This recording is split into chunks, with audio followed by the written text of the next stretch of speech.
गोविंद बोलो हरि गोपाल बोलो, गोविंद बोलो हरि गोपाल बोलो, राधा रमण हरि गोविंद बोलो, श्री राधा रमण हरि गोविंद बोलो, गोविंद बोलो हरि गोपाल बोलो, गोविंद बोलो हरि गोपाल बोलो, श्री राधा रमण हरि गोविंद बोलो, श्री राधा रमण हरि गोविंद बोलो, राधे कृष्णा राधे कृष्णा राधे कृष्णा राधे राधे, राधे कृष्णा राधे कृष्णा राधे कृष्णा राधे राधे।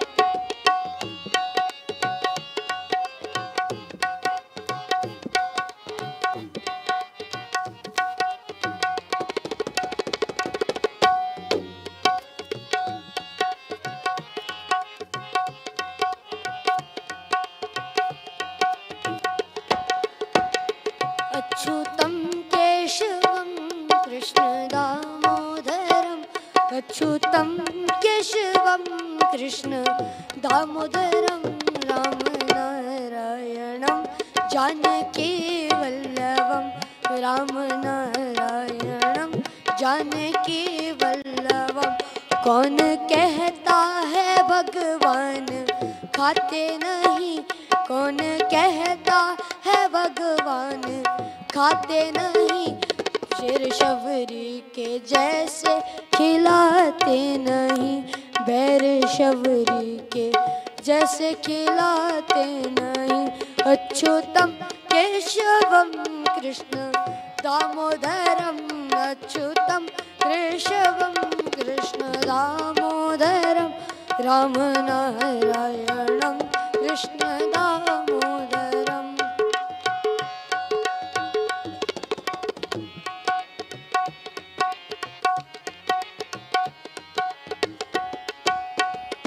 कौन कहता है भगवान सोते नहीं, कौन कहता है भगवान सोते नहीं, कौन कहता है भगवान सोते नहीं, माँ यशोदा के जैसे सुलाते नहीं, माँ यशोदा के जैसे सुलाते नहीं।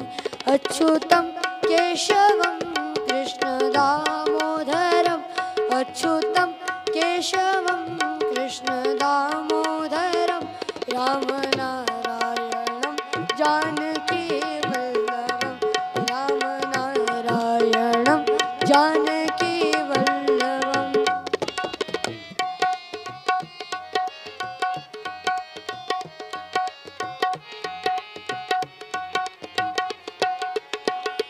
कौन कहता है भगवान नाचते नहीं, कौन कहता है भगवान नाचते नहीं, कौन कहता है भगवान नाचते नहीं। गोपियों की तरह तो नचाते नहीं, गोपियों की तरह तो नचाते नहीं। अच्युतम केशवम कृष्ण दामोदरम, अच्युतम केशवम कृष्ण दामोदरम, राम नारायणं जानकी वल्लभं, राम नारायणं जानकी वल्लभं।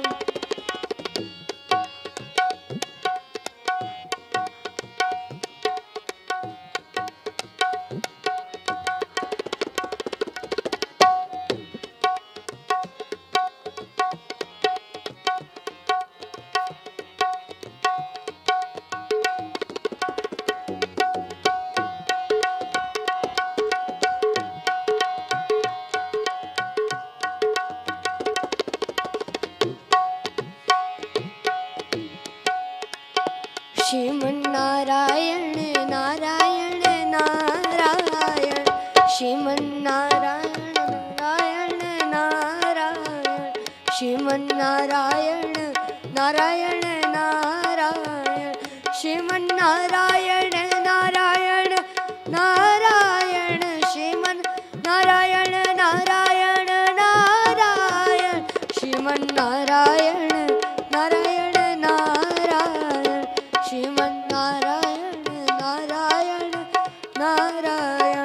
भजमन नारायण नारायण नारायण भजमन नारायण नारायण नारायण श्रीमन नारायण नारायण नारायण श्रीमन नारायण नारायण नारायण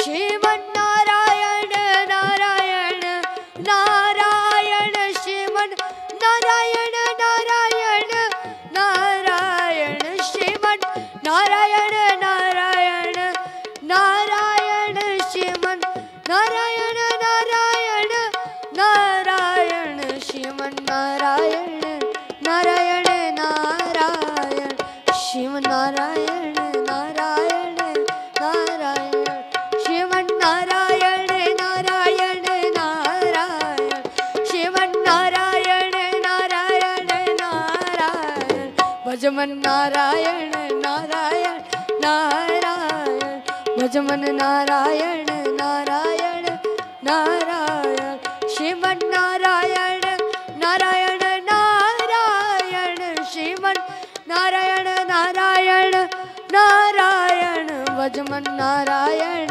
नारायण नारायण भजमन नारायण नारायण नारायण श्रीमन नारायण नारायण श्रीमन नारायण नारायण नारायण भजमन नारायण नारायण नारायण भजमन नारायण नारायण नारायण श्रीमन नारायण नारायण नारायण श्रीमन नारायण नारायण नारायण भजमन नारायण नारायण नारायण भजमन नारायण नारायण नारायण श्रीमन नारायण नारायण नारायण श्रीमन नारायण नारायण नारायण श्रीमन नारायण नारायण नारायण श्रीमन नारायण नारायण नारायण भजमन नारायण नारायण नारायण भजमन नारायण नारायण नारायण श्रीमन नारायण नारायण नारायण श्रीमन नारायण नारायण नारायण श्रीमन नारायण नारायण नारायण श्रीमन नारायण नारायण नारायण भजमन नारायण नारायण नारायण भजमन Narayan Narayan Narayan Shriman Narayan Narayan Narayan Shriman Narayan Narayan Narayan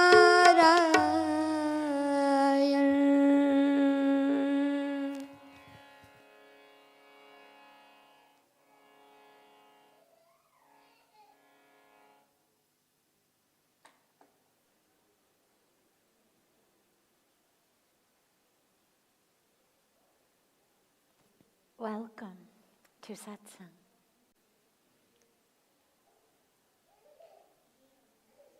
So beautiful to be together with all of you. So starting as we always do with one of the questions that comes in advance from our family joining us online from all over the world. And then we'll open it up to any questions that anyone here has. They will put a microphone stand here in the center and just come share your name, share where you're from, and share your question.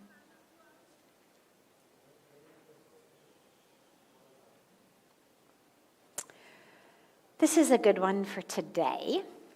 What is the responsibility of humans for Mother Earth?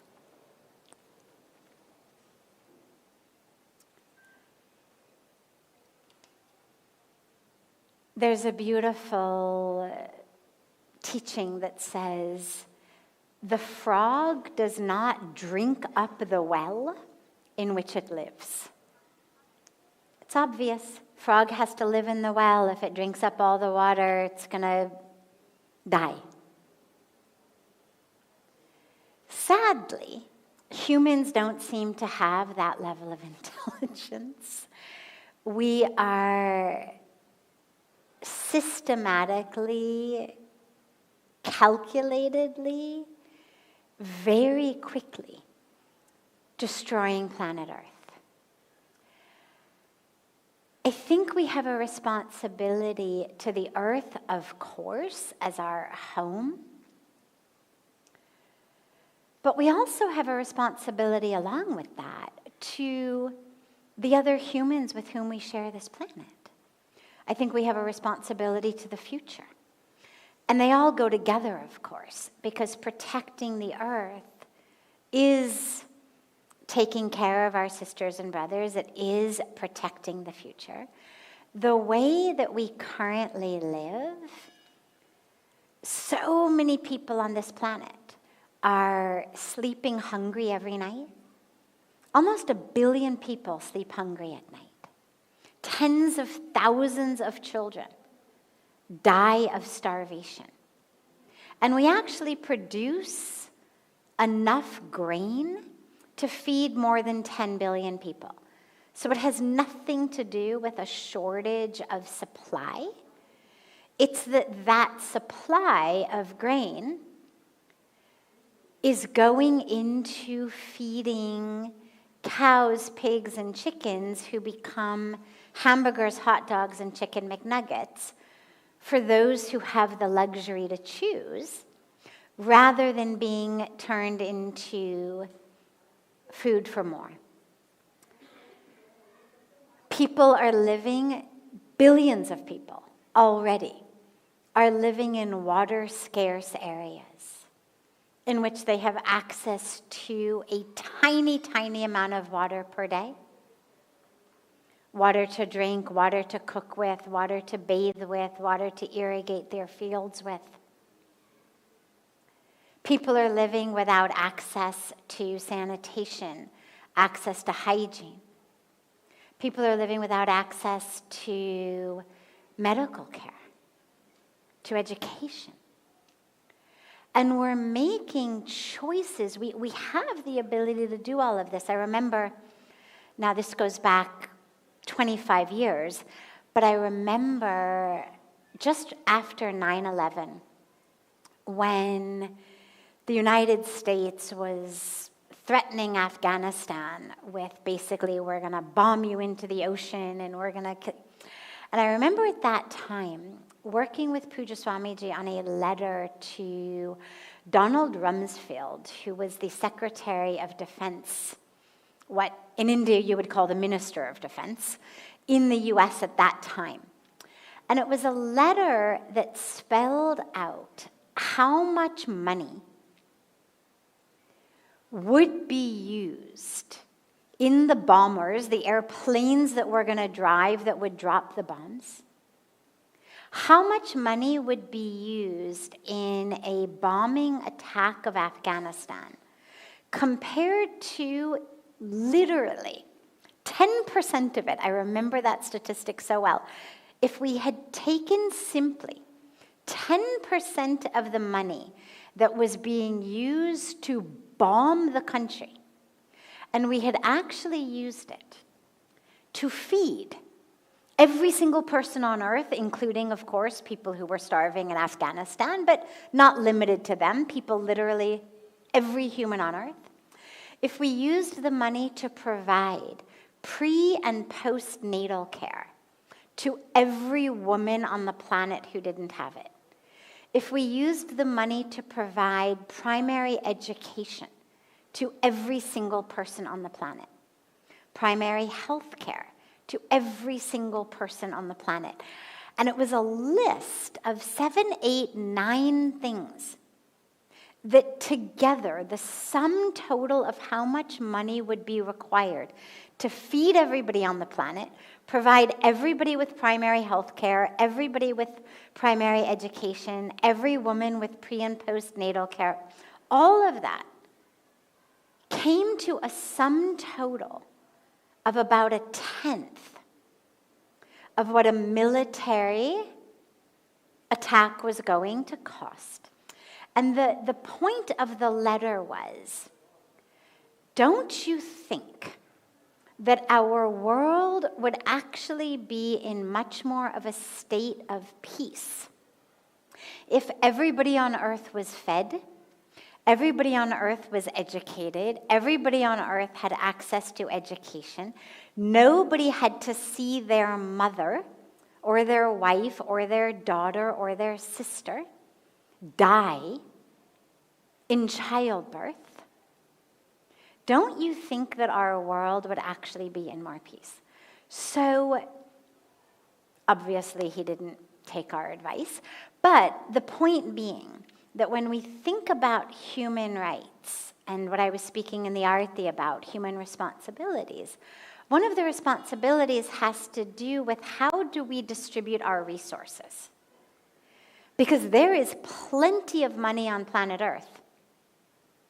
At that time, there was plenty of money just in America's military budget to feed everybody, to educate everybody, to give everybody health care, to provide that for everyone. The problem is that we live in a world in which the desires, not the rights, but the desires of a tiny minority end up taking away the rights of the vast, overwhelming majority. And that's where our human responsibilities are so critical. And I'm not saying don't live a good life. I'm not saying don't have luxury. I'm not saying don't enjoy things. I'm not saying, you have to become a renunciant. When you actually look at facts and figures and you look at the amount of what we have, what you realize is, oh my God, what Mahatma Gandhiji said was so correct. There is more than enough for everyone's need. There's just not enough for anyone's greed.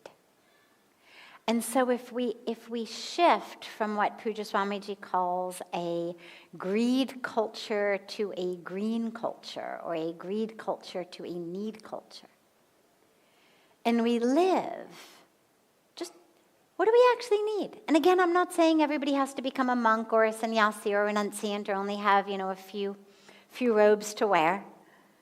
You can have a lot more than that. There's plenty to go around. The problem is how we cycle it.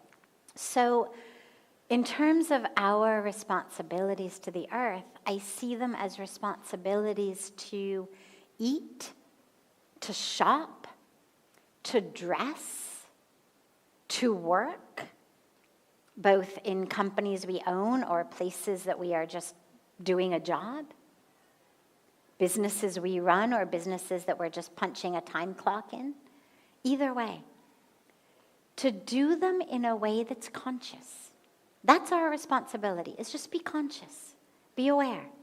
What is the ripple impact? Most of us look at the price of something as just what's on the price tag. And we don't realize what is actually the cost of that super cheap item of clothing that we've just managed to find on sale in, some discount clothing store.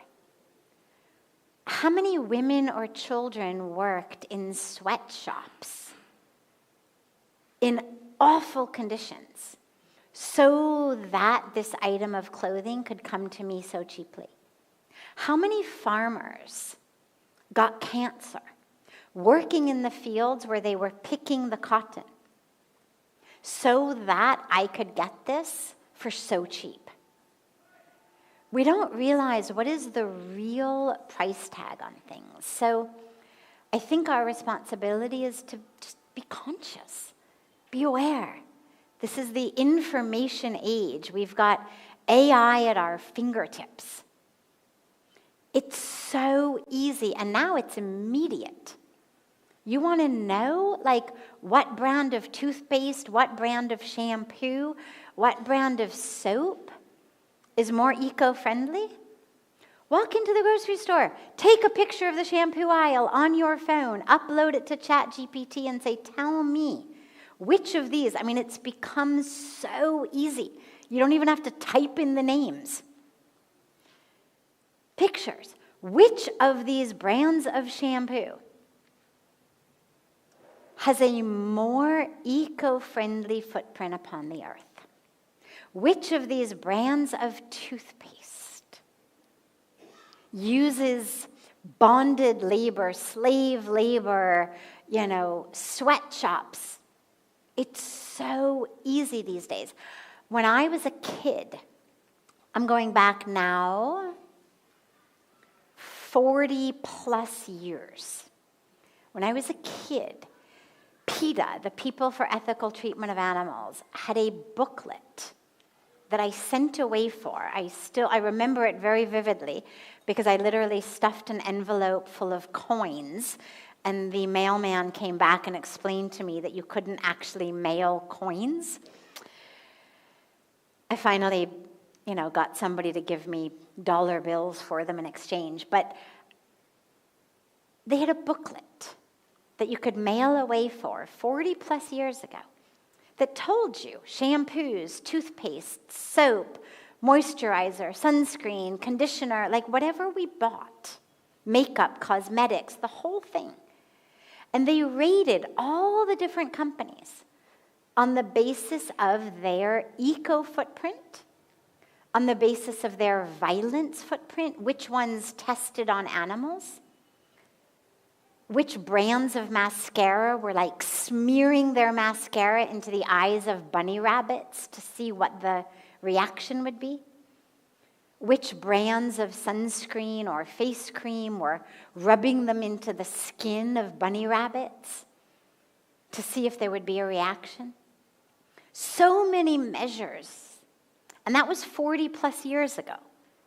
So fast forward 40 plus years, the information is so vast, so easy, and it's free. You don't even have to send away for it.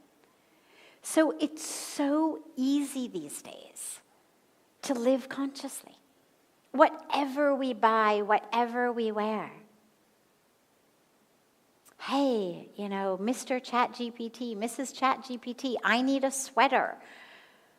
What brand can I buy? Like, hey, I'm shopping on Amazon or I'm shopping online. Which brand can I buy that isn't produced in a sweatshop, that isn't using dyes that are polluting our water, that isn't produced in a factory that's polluting our air, that isn't suppressing and oppressing and harming women and kids? It'll tell you. And then it'll say, and now, would you like me to tell you, the store nearest to you where you can buy it, right? It'll even tell you don't even have to buy on Amazon. You can buy it locally. It's really easy. We just have to commit to being conscious. And it makes living a spiritual practice. So instead of thinking of it as a burden, think of it as a beautiful opportunity. If you care about the earth, you care about the future, you care about other humans, or whatever you care about, we now have the tools to live our lives in ways that are really having the lightest, gentlest, most compassionate footprint upon this planet. And, if you're concerned in any way about your karmic package for next life, I can think of no better way to ensure that karmic package in our next life than to be as conscious as we possibly can be in this life. So, yeah, great question. Other questions? Yes. Any question that anyone has? Yes, please, come. ये mic थोड़ा सा बीच में ले आना भैया. थोड़ा सा और. धन्यवाद.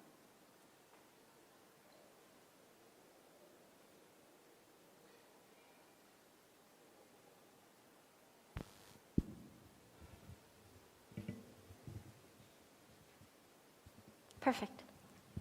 जय माँ Bhadrakali.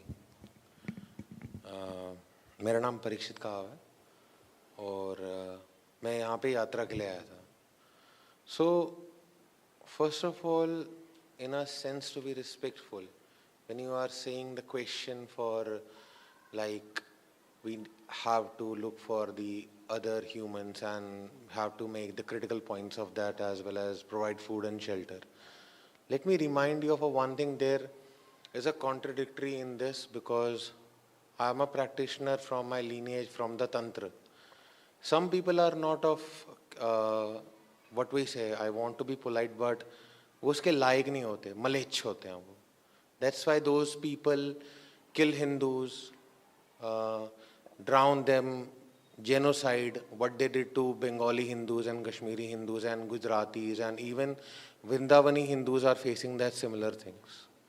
So there is a contradiction likewise, and the basic contradiction I found in your likewise wordings is to be providing food, shelter likewise. But when I asked here on a reception counter that I need a hall for one day, they charged me 1200 for it. So it's not a mockery of a likewise on a basis, but it is critical that you don't forwardly smile on these things. It makes critical of that. There are much more things which needs to be reminded on that yet your own conversation. Let's take them one point at a time. Let me very also clarify one thing, that if you are putting all those things of what is, the question was simple yet complex on the other nature, what needs to be a good human. Does it resemble on a kind of even from all the Hindu practices, even Tantra, Bhakti, Yoga, does that product relatement or that the kind of a word which you use on a satsang, is it allowed it to do so? Because that was turning into a podcast, not into a revelation of thoughts. Okay. This is the worst thing I have seen upon on this, and the irony here is, even now today I have the video of that. People from the foreign likewise, you say about that, we have to take care. When we are taking it, we Hindus have been politely from thousands of years. मैं समझ गया. Let me morely explain. नहीं, एक second, ये भाषण देने की समय नहीं है. भाषण की नहीं है, भाषण की समय. थोड़ा समझ लिया. जो आपका भी प्रतिक्रिया सहायक है. मैं थोड़ा समझ लिया. वो भी. Thank you so much. ठीक. Okay. You've raised wonderful points. नहीं, अब आप सुन लीजिएगा. मैं आपकी बात अब. Yeah, we'll explain, we'll take you. कोई आपको हटा नहीं रहे. Yeah.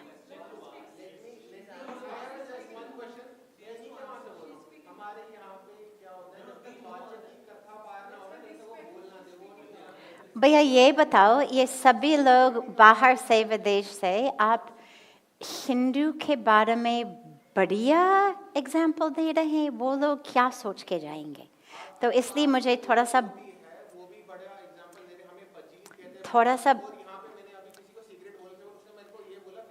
नहीं, मैं आपको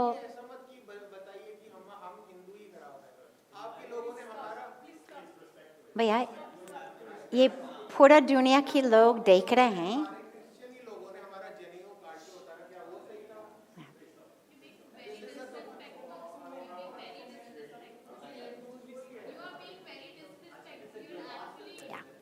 Thank you.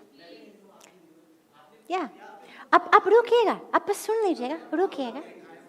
ठीक. Yeah. आपने बढ़िया पॉइंट उठाया. अब हाँ,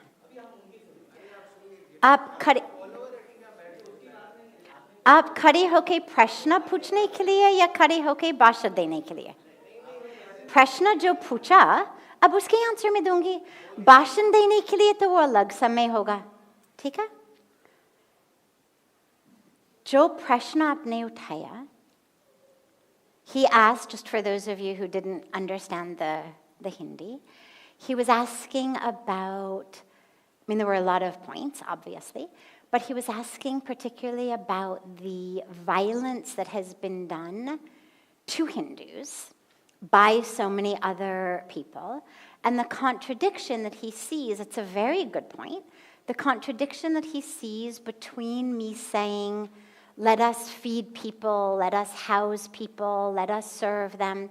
And then when those people turn around and they harm you, that seems like a contradiction. It's a very good point. We'll address that point in a moment.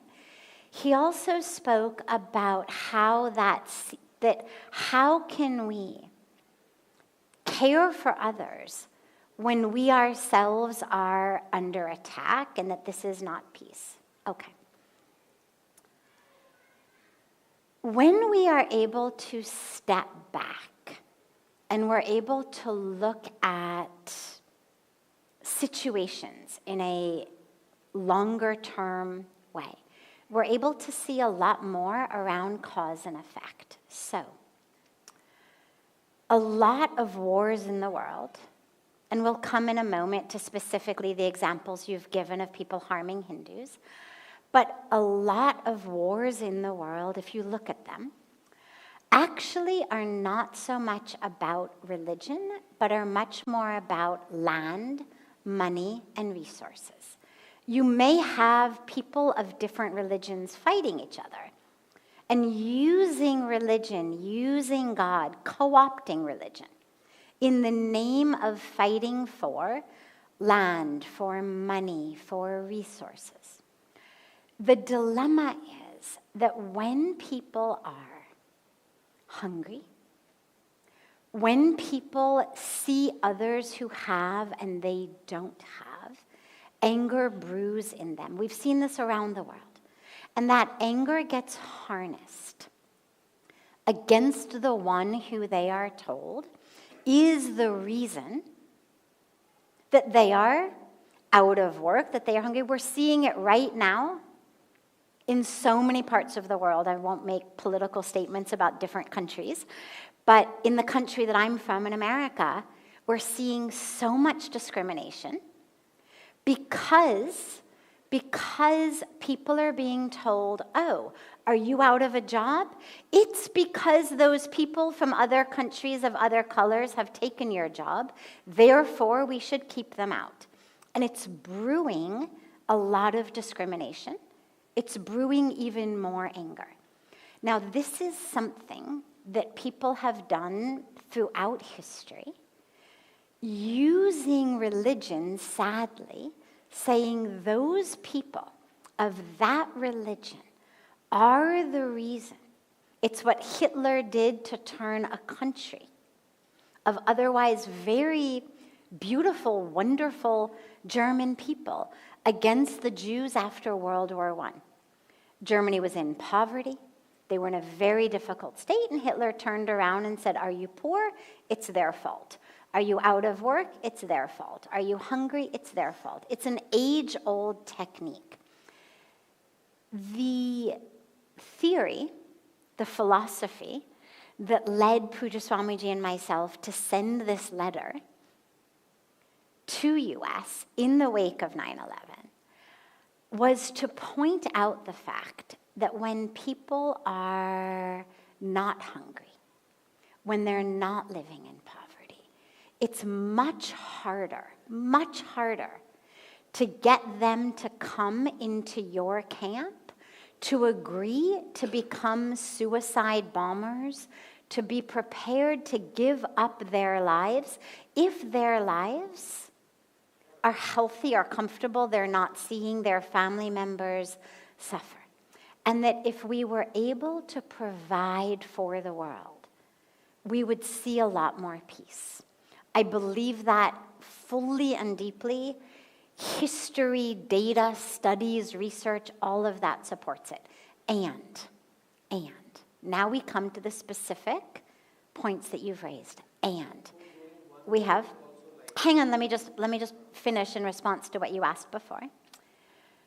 And we see lots of anger, violent anger on the part of people of different religions against people of different religions. Now, this has nothing to do with the food in their bellies. We saw just recently doctors planning to blow up New Delhi. So clearly, simply having food in the belly is not enough. And a lot more work is needed to be done for peace, for understanding, for oneness, for protection. But that has nothing to do with the critical need of all of us as human beings to use our human responsibility and live with compassion. If those people who have killed the Hindus that you've spoken about lived according to what I've just said, they wouldn't have been killing the Hindus. So the teaching around compassion, the teaching around peace, is a teaching that everyone needs.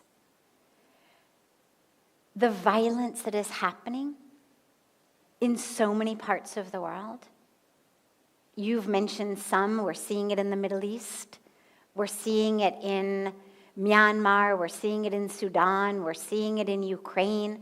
We're seeing it in so many parts of the world. Is violence that needs our attention. It needs our attention in working with interfaith harmony, interfaith dialogue. It's violence that requires countries and people to stand up in support of those who are being harmed and oppressed. But it's very hard to stand up and fight for someone else's rights if you're starving, or if you're sick and you don't have access to medicine. Yeah.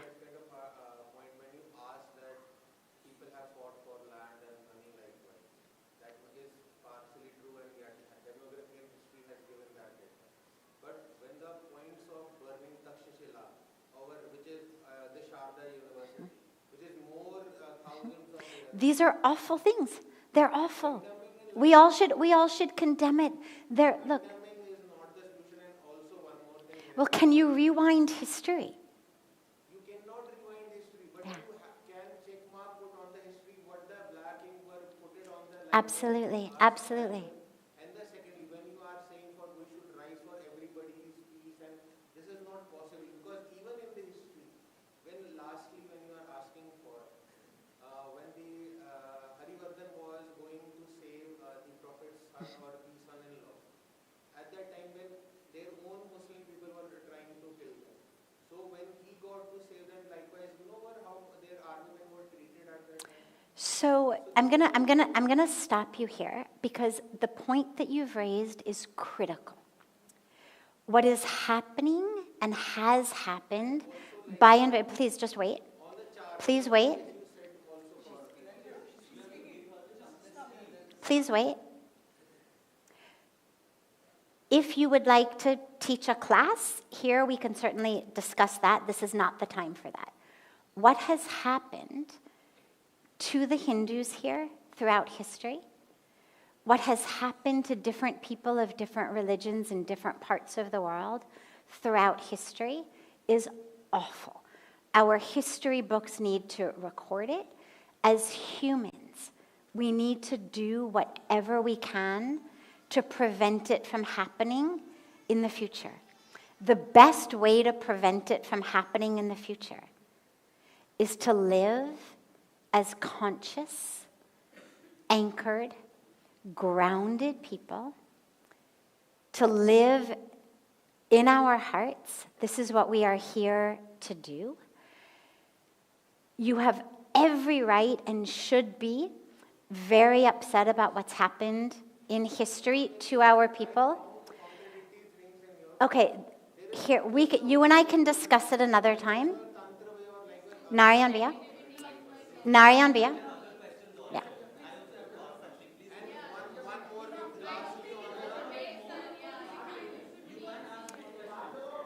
Thanks. Yes, please. Yes. In just a moment. भैया ये जो violence जिसके बारे में आप बात कर रहे हैं, अगर आप स्वयं वायलेंट हो जाते हैं, आप अगर स्वयं वायलेंट हो जाएंगे, आप एक काम करिएगा. आप अगर स्वयं वायलेंट हो जाएंगे तो हमें yes yes The Hindus it were who didn't harm that early, but the Christianity and the Muslims ideology likewise is itself in harming. And the live stream has been ended because it harms likewise. This is not a satsang, this is going to be a podcast likewise. No, do not speak to This is people likewise like on a this. live. Like she said, yes Only for Hindu is not the correct way. You should start from America itself, who gave in 1960 gave third class Hindu. you want everybody to join the hands to you. We will all do that. But we request you, please. As I was saying, the teachings of Hinduism, what we call Sanatan Dharma, are teachings that are available for everybody, accessible for everybody. Sadly, sometimes our own people don't represent it in the best light, but I hope that those of you who are here who are not Indian, who are not from the Hindu tradition, won't take this gentleman's very good points. He made very important points. He just was not able, unfortunately, in his anger, to share those points in a way that are actually able to be helpful. And it's a beautiful lesson, and then we'll come to your question, but it's a beautiful lesson. He aims to do well. His intention is good. So many of us in our lives aim to do well. We have good intentions.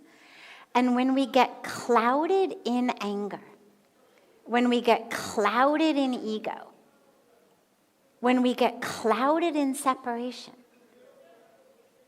we're not actually able to accomplish anything.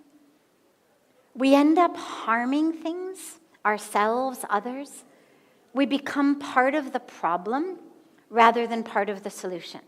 And it was actually a very, very powerful example, because what he wants to accomplish here in the country, safety for Hindus, a protection of our dharma, our literature, our wisdom, our land, it's critical, it's super important. But when we try to do things without clarity, when we try to do things in us versus them, we end up burning ourselves out. We end up part of a problem, not part of a solution. And it's why, if you look at history, the leaders in history who have actually been able to bring about revolutions, real powerful change, have been spiritual people. You look in India, you look in Africa, you look in America, you look across the world, different religions. From so many of India's leaders, I can't even begin to list them. And then you look at people like Nelson Mandela, Martin Luther King, people who brought about massive change. They were reverends. The people, the leaders of India who've brought about such change have all been deeply spiritual people. Because when we're not anchored and grounded spiritually, then our anger overtakes our vision, and we become unable to actually harness and channel our very good intentions in a positive and productive way. And this is where we need to be warriors of change, of peace, of human rights. But we cannot share that which we don't have. And if we're not in peace ourselves, we can't bring peace to anybody. If we ourselves are falling apart, as Pujya Swamiji always says, if you're in pieces, what are you going to share with the world? Only pieces. If you're going to share peace with the world, You have to be in peace in yourself. So if we ever thought that anger was going to solve anything, or separation was going to solve anything, or judgment and accusation was going to solve anything, we just had a perfect example of how you just end up wasting your time and other people's times, wasting your energy. But if you take those points and you actually allow yourself to harness them in a way that brings about change, then you become part of the solution. So, yeah, everybody always is it's a wonderful example and lesson. So, and thank you so much for those of you who were able to escort him out and restore the peace. But I'm also grateful for him, for how deeply he cares, for how deeply he's able to see injustice. And I just pray that he's able to become part of a solution. Yes. I'm Jaydeep from Merced, California. Yes. Also bringing you lots Welcome back home. Thank you so much. And thank you for praying for me for being able to visit Parmarth Niketan, our annual pilgrimage. Every time I see my parents, it's so beautiful, so revitalizing. Has it been a year already? It has been a year. Oh I my saw God. you I saw you in California when you were there for your book. It's beautiful. And thank you for the amazing book, Come Home to Yourself, and for the constant reminders of staying as the self. It's so beautiful. Each page is brimming with light, and the audiobook is beautiful. I seek your blessings to stay as this forever. Wherever I go, whenever I leave, which I will be leaving after a few days once I get my passport back, so that I can keep coming back and keep bathing in this nectarian truth. And with your grace and Swamiji's grace, I would seek your blessings to return back home again and stay home wherever I am. And the other little question I have, besides the immense gratitude that I feel from the heart that I want to share and express for you, for all that you do, would like to receive your light on the beautiful Havan ceremony that is done every morning. There's a beautiful mantra that resounds every time the Havan ceremony is there, which is Idam Namama. But I'll leave it to you. I would love to listen to you. And can I seek your blessings? Afterwards, we'll meet after. It's a beautiful question, and it's something that I love to share about.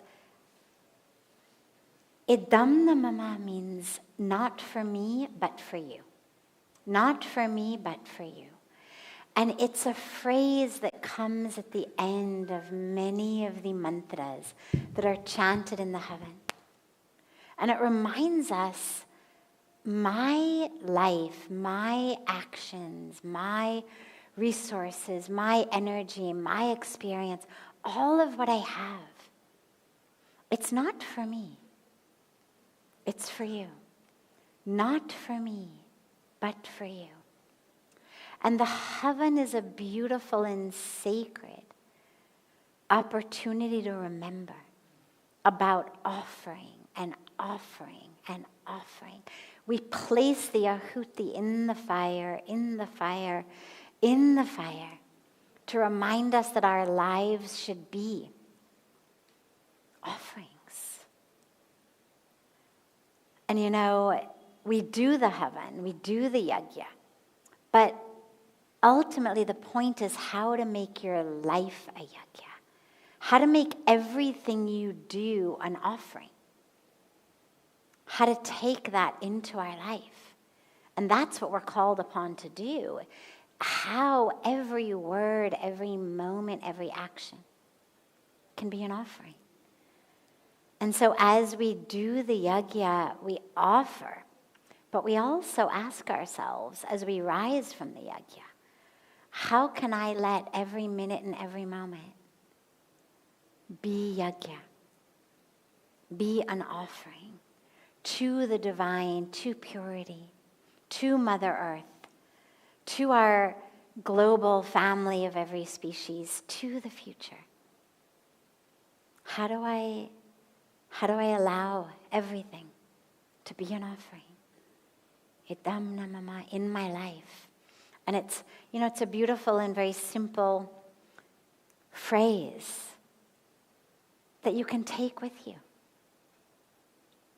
As you move, as you live, idam namama, not for me, but for you. Whatever I have, how to use that in service. So yeah, I encourage everyone, by the way, to join us for the morning havan. It's just right out here in this beautiful courtyard of our ancient sacred trees. We gather here at 8:30 every morning, so everyone is welcome. Yeah. Other questions? One more question. Yes. I'm sorry? Is it same as Neti? No. Neti is much more about, this is not me. Not me. Not my skin, not my bones, not my blood, not my organs, not my chemistry and electricity in my brain. Idam namama is not mine. So it's the difference between not me and not mine. Of course. Yes. Pranam Swamiji. I promise not to be controversial. My name is Rishi. I'm here from the UK. It's my first tirat to Parmarth. I've been watching on YouTube obsessively over the past 2 weeks just to get the vibration. I can't believe I'm here. I'm an educator by profession, and I've been so impressed with all the young children here. And it's just made me think about what would be the 3 pieces of advice maybe that you would give to mothers, to fathers, to teachers, to Gen Z about how to live their life according to dharmic principles in a world that's continuously changing, that's continuously being embedded in technology and AI, etc. What would be your 3 pieces of advice? 3 things. For Gen Z. Okay. So, number 1, focus on your soul more than your scroll. Gen Z is very focused on the online scroll. And I'm not saying don't go online. The internet is actually wonderful. It's a means of connection. It can be used to learn so much. But if we said, okay, for every 5 times that I look at my scroll, 1 time I'm going to look at my soul, it would change how we are. Basically, it should be the other way. It should be 5 times soul and 1 time scroll. But it's all right. We start with where we are. For 5 times that I look at my scroll, 1 time, I'm going to close my eyes and look at my soul. Who am I that isn't changing? The algorithms of our scroll are built and created to change so fast so that we keep staring. Grab them in 3 seconds, change. What is it that doesn't change? What is it that's eternal? What is it that's expansive? So to really look at that soul rather than always only the scroll. Number 2. I'll try to think of cute things for all 3 of them, but let's see. Number 2, focus on the self more than the selfie. Similar teaching around the scroll and the soul. The issue is we are so focused on what we project into the world, our curated identity. Sometimes it's online, sometimes it's offline. But it's that curated identity. I am the one, how I look, how much money I have, how big my house is, how big my cars are. Does everybody see what I have? And if we focus on the self that is already full, See, the addiction to more and more, the addiction to the selfie, it's really interesting. I have a background in psychology, and so when the selfie issue started, I was fascinated by it, because if you look at selfies, our face takes up a good 2/3, 3/4 of the screen. So let's say I'm standing in front of the Eiffel Tower, or I'm standing in front of Ganga, and I take a selfie. Well, the vast majority of that picture is my face, and only a tiny little bit is Ganga or the Eiffel Tower. If what I really wanted to show people was Ganga or the Eiffel Tower, I would take a picture of that and post it. But we don't. We take a picture in such a way that it's me there. And it's a very interesting psychology, because what we are ultimately yearning for is acknowledgement that I exist. Because it's not enough to just take the picture. I post it. I'm going to keep checking. Do people see it? Do they like it? Do they comment? What I'm yearning for is an acknowledgement of my existence. An acknowledgement that I am here. If instead of needing to curate an identity in which people looked at me because I was beautiful, or I was rich, or I drove the fancy car, or I had the fancy house, or I'm the one in front of the Eiffel Tower, or I'm the one doing Ganga Aarti. If instead of needing that, I realized how full I already was, then I would stop needing to have more, grab more, achieve more, acquire more, to feel okay. I would still achieve. I would still strive, because we have dharma, we have karma, but I wouldn't need it for my sense of self. And then I would be able to actually fulfill my dharma, my purpose, without needing to show so much. And that takes us to number 3, which I don't have such a cute little thing for. But number 3 is that you are not your grades, your achievement, your money, that is not who we are. We need so much because we feel like I am. The doctor, the lawyer, the business person, the engineer, this one's wife, this one's mother, I am that. And when I identify as that, I pass that on to my children. And I teach them that their worthiness of love is based on the grades they get, the achievements they do. And so I create complexes in my kids. I turn my kids into workaholics. I give them stress. I give them anxiety. Because if they don't bring home an A or a good mark, I don't give them love, right? They bring home a good report card and it's all hugs and kisses. They bring home not a good report card, it's not so many hugs and kisses. And so they learn that their worthiness of love, their value as a human being, is based on what they achieve.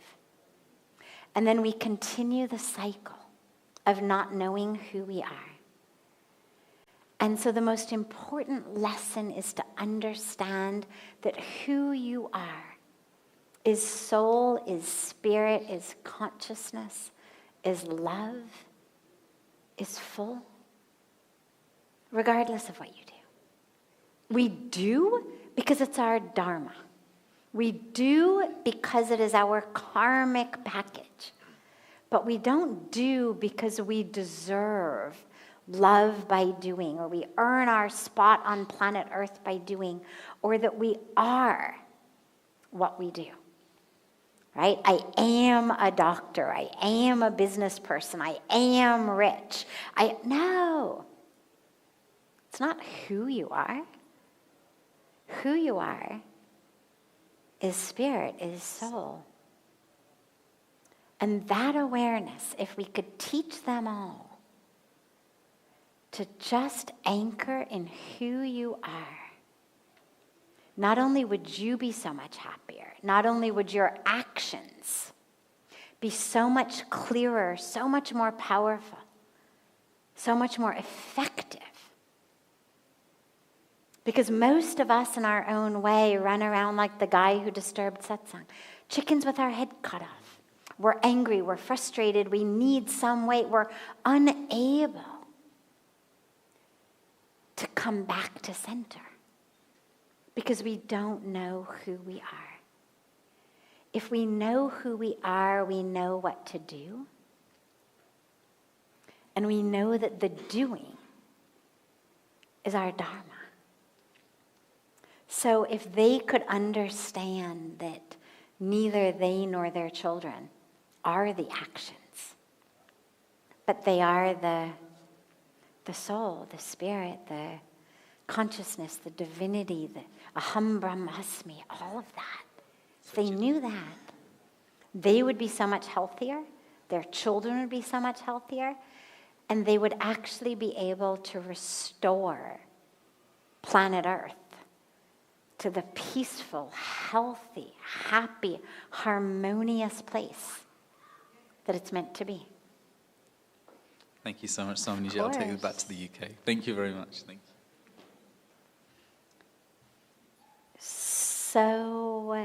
So much love to all of you. Mataji.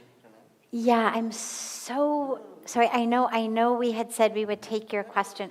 It's okay. बोलने दो उनको. Question माताश्री, मैं कल का सत्संग जब सुन के गया तो मैं एक बात बताना चाह रहा था, बस प्लीज माताश्री. हाँ, no problem. बस आपकी इतनी सुंदर क्वेश्चन लेने का समय नहीं होगा, but you can absolutely share. और मैं एक बात और कहना चाहूँगा, फिर मैं आप आगे करिएगा. माताश्री मैं ये कह रहा था कि कल जब मैं वापस गया अपने घर में, मैं गाज़ियाबाद का रहने वाला हूँ और मैं यहाँ पे स्पेशली परमार्थ के लिए आया था. और मैं कल सत्संग में जब सुन के गया वापस, तो मेरे मन में आया कि मुझे श्री राम को प्राप्त करना है. तो मुझे भगवान श्री राम का नाम जब करते करते वैराग सा हो गया, डिटैचमेंट सा हो गया. और मुझे ऐसा लगता है कि मैं अगर यहाँ पे रह करके परमानेंट ऋषिकेश में कहीं रह सकूँ माताश्री, और आपसे आपकी संस्था से जुड़ के छोटी मोटी सेवा कर सकूँ माताश्री, I will be very thankful. और बहुत अच्छा, बहुत बढ़िया. और आप कब तक हैं? माताश्री मैं परसों जा रहा हूँ. बहुत बढ़िया. कल आप सत्संग में आएगा जी. आपका जो कल वाले क्वेश्चन जो समय नहीं था, हम वो भी ले लेंगे. और कल सत्संग के बाद आप मेरे से मिलीजिएगा. आज मैं थोड़ा सा जल्दी में हूँ क्योंकि एक ऑनलाइन का चीज़ है मेरा, लेकिन कल सत्संग के बाद हम बैठ के बात करेंगे. बिल्कुल माताश्री. बस एक लास्ट मैं कहना चाहूँगा माताश्री, एक क्वेश्चन है छोटा सा, कि मैंने जब रामायण पढ़ी तो उसमें कह रहे हरि व्यापक सर्वत्र समाना प्रेम ते प्रकट होई में जाना. तो माताश्री व्हाट इज़ प्रेम, और उस प्रेम को मैं कैसे समझूं, और वो मैं कौन हूँ जो उनको प्रेम कर सकूँ, तो खुद ही अपनी कृपा देंगे. तो वो भी हम कल ले लेंगे. He said his question, just for those of you who didn't hear, we'll start with it tomorrow because we're out of time for this evening. But what is love? What is prem? What is love? It's this critical thing. What is it? How do we find it? How do we live it? How do we know that that's who we are? बढ़िया, उसे कल से शुरू करेंगे. ठीक है माताश्री. श्री राम श्री राम. माताश्री have a